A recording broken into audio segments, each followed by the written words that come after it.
Bismillahirrahmanirrahim. Assalamualaikum warahmatullahi wabarakatuh. Apa kabar teman-teman hebat pada pagi hari ini? Alhamdulillah, luar biasa bersama kita semua. Oke, yes, Allahu Akbar. Yuk.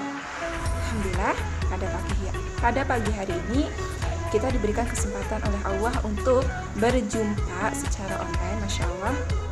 Semoga perjumpaan kali ini tidak mengurangi semangat kita untuk terus semangat belajar ya teman-teman ya, Masya Allah. Dan terus melakukan kegiatan-kegiatan yang positif, Masya Allah. Sebelum kita ke pembelajaran, mari kita berdoa terlebih dahulu.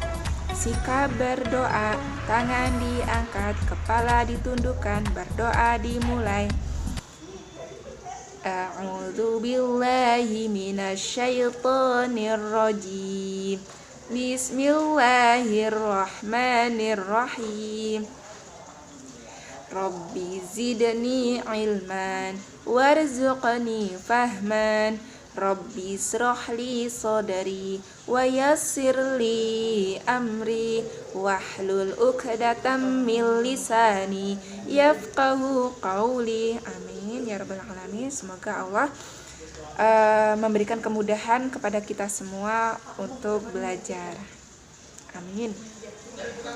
Baik teman-teman, Ibu akan menyampaikan materi yang kedua ya, yang lanjutan dari materi pekan pertama ya. Alhamdulillah teman-teman, di pekan pertama kita sudah belajar tentang pengaruh interaksi manusia dengan lingkungan, yang dimana Ibu membahas 5 poin. Nah, yang 3 poin itu sudah disampaikan di pekan pertama, yaitu yang pertama pengaruh interaksi manusia dengan lingkungan dalam bidang sosial, poin yang kedua sikap terhadap keberagaman suku bangsa, dan yang ketiga pengaruh interaksi manusia dengan lingkungan dalam bidang budaya.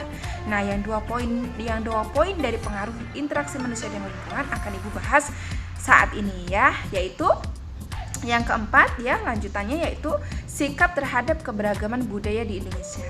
Yang kelima, pengaruh interaksi manusia dengan lingkungan dalam bidang ekonomi. Pengen tahu penjelasannya? Simak yuk video berikutnya. Baik teman-teman, Ibu akan menyampaikan materi lanjutan dari pekan pertama, yaitu pengaruh interaksi manusia dengan lingkungan. Poin yang keempat, pengaruh dari interaksi manusia dengan lingkungan adalah sikap terhadap keberagaman budaya di Indonesia. Nah, teman-teman, selain kita melestarikan budaya daerah, kita juga harus menghormati keberagaman budaya yang ada di Indonesia. Tujuannya apa? Agar kebudayaan bangsa Indonesia tetap lestari dan terjaga. Teman-teman, ada 4 sikap cara menghormati atau menghargai keberagaman budaya daerah, antara lain: yang pertama, menyukai pertunjukan budaya daerah, misalnya pertunjukan tari tradisional, misalkan dari tari tradisional Saman berasal dari Aceh. Terus tari Jaipong dari Jawa Barat. Yang kedua, memuji keindahan tarian daerah lain, misalkan teman-teman, yaitu memuji tarian yang dibawakan oleh teman dari sekolah, yaitu sebuah pertunjukan gitu ya. Ketika ada teman kita yang sedang membawakan sebuah tarian, maka kita patut mengapresiasi. Yang ketiga, yaitu mengoleksi dan merawatnya, dalam arti ketika kita memiliki sebuah benda-benda tradisional, maka tugas kita yaitu merawatnya gitu. Yang keempat adalah mempelajari budaya daerah lain, seperti membatik, bikin senjata tradisional, dan pakaian-pakaian tradisional. Yang kelima adalah pengaruh interaksi manusia dengan lingkungan dalam bidang ekonomi. Lingkungan alam di setiap daerah berbeda-beda teman-teman. Sumber daya alam yang tersedia di setiap lingkungan alam juga berbeda-beda. Manusia memanfaatkan sumber daya alam untuk memenuhi kebutuhan hidupnya sehari-hari. kebutuhan hidup manusia dapat dipenuhi melalui kegiatan ekonomi, teman-teman. Nah, kegiatan ekonomi adalah kegiatan untuk memperoleh barang dan jasa guna memenuhi kebutuhan manusia untuk mencapai kemakmuran dan kesejahteraan. Nah, apa saja pengaruh interaksi manusia dengan lingkungan dalam bidang ekonomi? Sebagai berikut. Yang pertama adalah kegiatan ekonomi masyarakat di daerah pantai. Nah, teman-teman, pantai menjadi daerah perbatasan antara daratan dan lautan. Hasil laut yang melimpah seperti ikan, udang, cumi-cumi, dan rumput laut membuat masyarakat memanfaatkan sumber daya laut tersebut. Mereka bekerja sebagai nelayan, teman-teman, petambak udang, dan petani rumput laut. Nah, teman-teman, pantai di Indonesia memiliki keindahan yang sudah diakui oleh masyarakat dunia. Oleh karena itu, banyak pantai di Indonesia yang ramai didatangi oleh para turis dari dalam dan luar negeri. Masya Allah ya teman-teman ya. Yang kedua adalah kegiatan ekonomi masyarakat di daerah dataran rendah, teman-teman. Nah, dataran rendah memiliki tanah yang subur sehingga dimanfaatkan masyarakat untuk kegiatan pertanian. Masya Allah ya, kegiatan pertanian yang cocok dilakukan di daerah dataran rendah adalah menanam padi dan tanaman perkebunan seperti jagung, kelapa sawit, dan karet. Nah, teman-teman, sedangkan salah satu contohnya adalah di Jakarta yang berada di daerah dataran rendah berkembang menjadi pusat ekonomi. Teman-teman, selain memiliki tanah yang subur, dataran rendah juga merupakan dataran yang luas dan rata. Kondisi ini membuat perpindahan masyarakat serta pengangkutan barang dan jasa menjadi lebih mudah. Teman-teman, sebagai pusat kegiatan, daerah dataran rendah banyak orang dari berbagai daerah. Beragam jenis kebutuhan hidup masyarakat juga tersedia di daerah ini. Barang kebutuhan hidup masyarakat tersedia di pasar tradisional maupun pasar modern.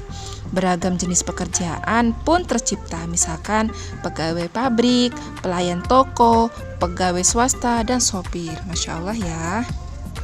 Nah, yang ketiga yaitu kegiatan ekonomi masyarakat di daerah dataran tinggi. Nah, teman-teman, dataran tinggi memiliki tanah yang subur dan udara yang sejuk. Kondisi ini cocok untuk kegiatan perkebunan. Masya Allah ya. Masyarakat ada yang menanam sayuran dan buah-buahan.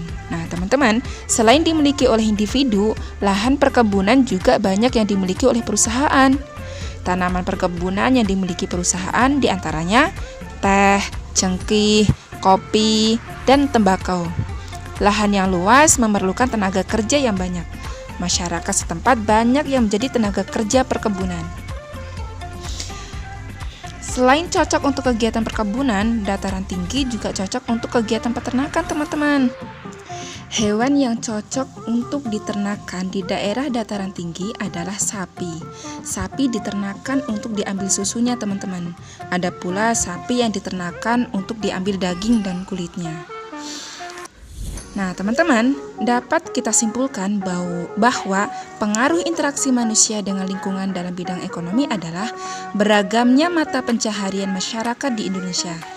Masyarakat memiliki mata pencaharian yang berbeda-beda, sesuai dengan sumber daya alam yang terdapat di lingkungan sekitarnya.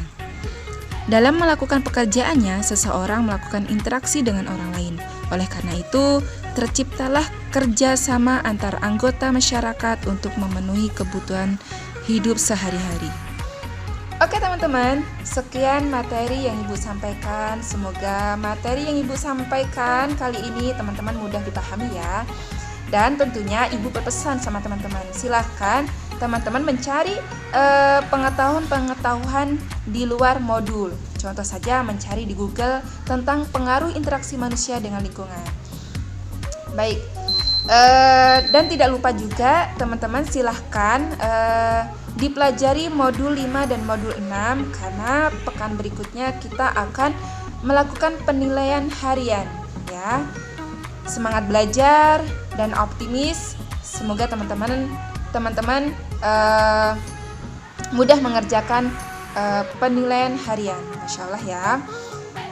Baik teman-teman, semoga pertemuan kali ini Allah meridhoi kita dan semoga Allah memudahkan urusan kita semua. Amin. Mari kita tutup dengan istighfar 3 kali. Astaghfirullahalazim. Astaghfirullahalazim. Astaghfirullahalazim. Mari kita tutup dengan doa kafaratul majelis. Subhanakallahumma wa bihamdika asyhadu an la ilaha illa anta astaghfiruka wa atubu ilaik. Wassalamualaikum warahmatullahi wabarakatuh. Semangat teman-teman.